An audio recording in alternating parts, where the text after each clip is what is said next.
I'm not a psychologist and I didn't study psychology, but being inside a classroom and around children can teach you a lot about the human behavior.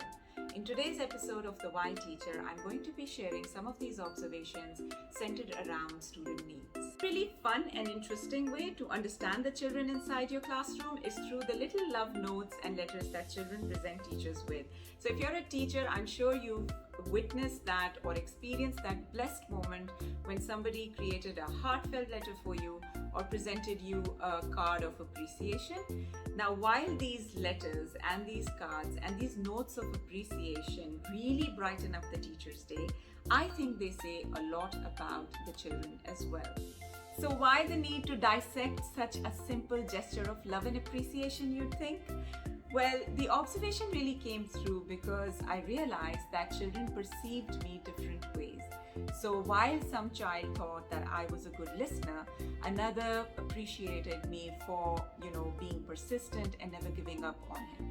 Another child thought I was a good motivator. Some thought that, I was more accepting and open-minded.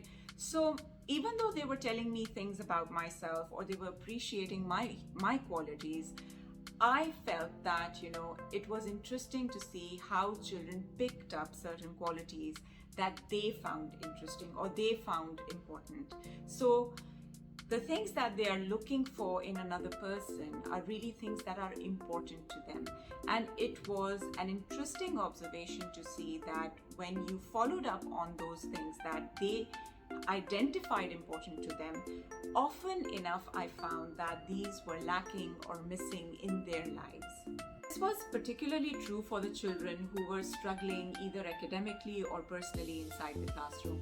And while of course it didn't fall through true for every child inside the classroom, it was still a very interesting activity to do, because when you ask a child to identify, what human characteristics are important to them in other people, it gives a lot of strength to the teacher, because she can now approach the child, displaying those qualities, winning the child's trust, and understanding what's important to the child. And so in a lot of ways, this activity proved to play a key role in understanding the child well. So the next time a child gives you a letter of appreciation, celebrate the love, but also don't forget to read between the lines.